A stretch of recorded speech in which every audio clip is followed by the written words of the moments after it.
Ciao a tutti, oggi è Pasqua, buona Pasqua a tutti. Oggi è il 4 di aprile e faccio un breve video, poi più avanti, quando ho un po' più di tempo, farò anche il video su tutto, di come sta andando la situazione qua degli alberi che ho trapiantato, che ho fatto tutto il progetto dell'agroforesta. Ma brevemente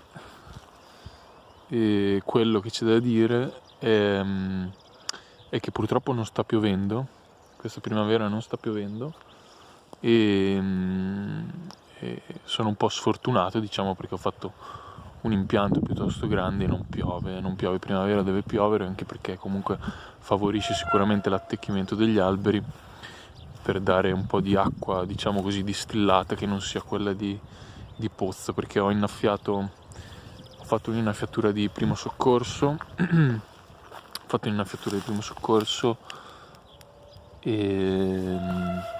una settimana fa, più o meno ho dato 10 litri ad ogni albero e per anche favorire l'assestamento del terreno che c'è sotto.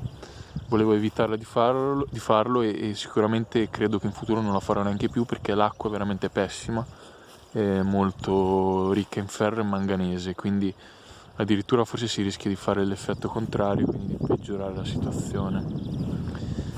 Però purtroppo non piove, quindi almeno un po' di umidità bisogna crearla nella parte del trapianto. Per il resto il prato comunque cresce piuttosto bene, anche se non sta piovendo, e via dicendo. Gli alberi, quelli che ho trapiantato 2 o 3 anni fa, chiaramente avendo attecchito non hanno particolari problemi, questo melocotogno e il nespolo. E poi farò un video facendo vedere tutte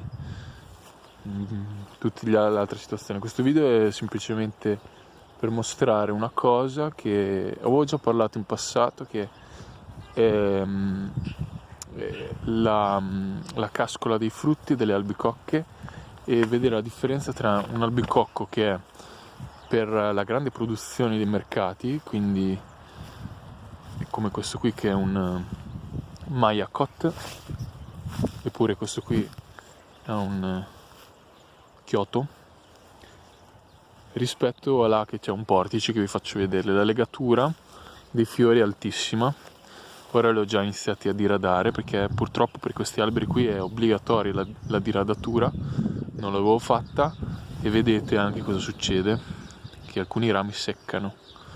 Ora ci sono 2 teorie per il fatto che alcuni apici dei rami stanno seccando, vedete anche questo qui.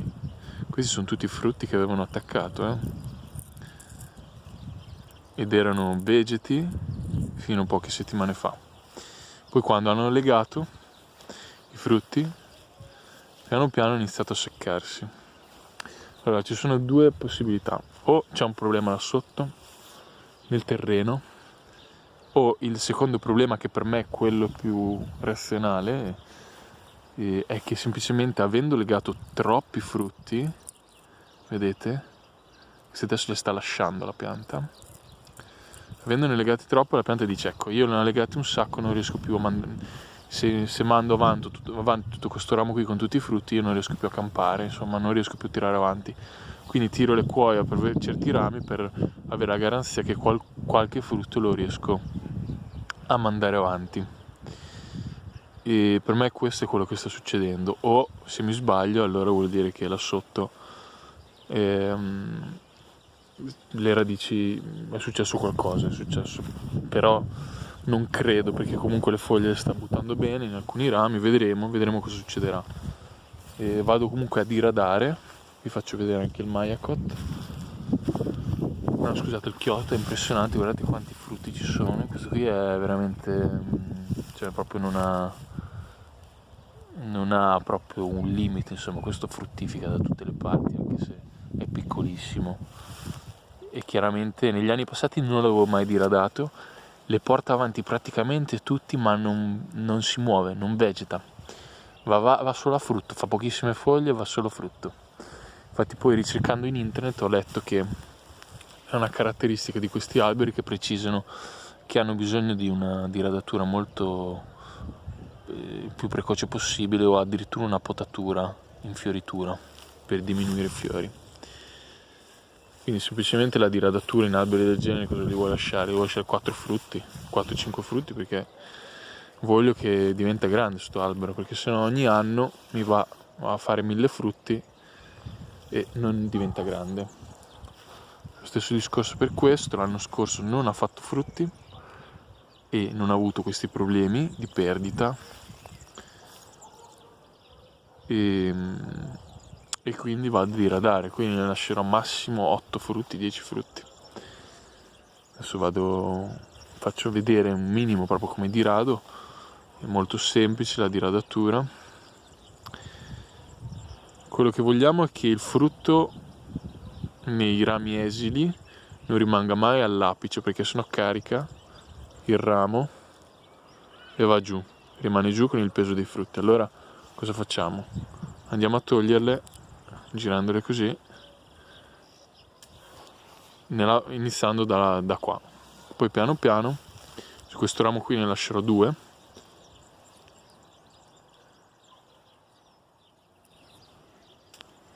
Lasciamo queste. Togliamo anche questo qua. Lascio queste 2 qui. Ci sono tante regole che dicono spazio di 5 cm, 15 cm, un ramo sì, un ramo no. Non lo so, io vado ad occhio, è una pratica che non ho neanche mai fatto, inizio a fare adesso perché vedo che su queste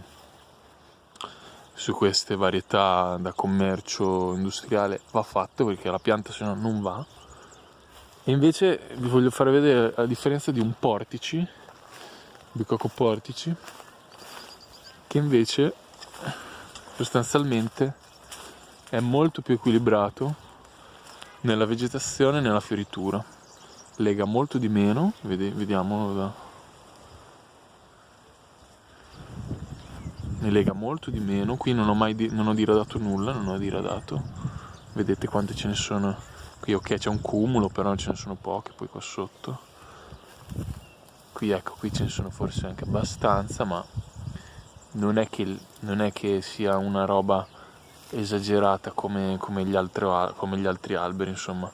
Una diradatura anche qui la possiamo fare, ma quello che voglio far notare è che alberi che sono, diciamo così, varietà antiche, un po' più antichi, sono molto più equilibrati nella fioritura e nella legagione rispetto invece le specie commerciali. Io vi consiglio assolutamente, se siete degli amatori, di prendere delle specie di varietà antiche, sono molto più bilanciate, sono selezionate da vecchi agricoltori, chiaramente, nonni dei nostri nonni, e sono più appunto bilanciate e c'è meno da fare. E mi chiedo anche quale sia, per me un po' l'agricoltura moderna si è un po' persa in questa cosa qui, cioè nel senso a produzione a discapito veramente della qualità. E niente, questo è un piccolo video così che volevo farvi notare quanto una pianta così piccola possa legare, e questi vi assicuro che le porta anche avanti, alcuni forse cadranno, ma lei, vedevo anche nella descrizione che lei non interessa di fare come pianta proprio di espandersi a livello vegetale, ma cerca in tutte le maniere, come se fosse in crisi, di portare avanti i frutti, anche se sono tantissimi. Quindi è una specie che sostanzialmente è come se fosse in crisi, no? Perché lei vuole solo sostanzialmente propagarsi tramite seme, però non mette a garanzia la propria vita, perché una pianta così piccola ha poco futuro davanti se non è equilibrato l'apparato vegetale con quello poi fruttificatorio, ecco.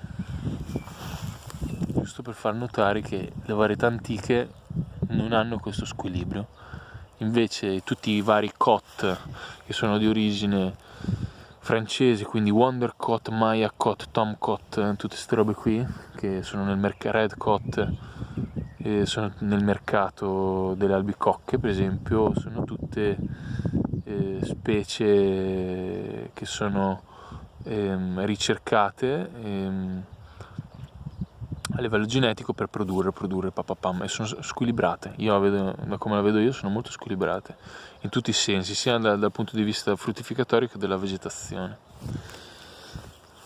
Ok, poi vi faccio vedere un po' più avanti, quando stanno, anche se non piove, gli alberi che hanno attecchito stanno fiorendo un po' tutti quanti, piano piano, prima le drupacee, poi le pomacee,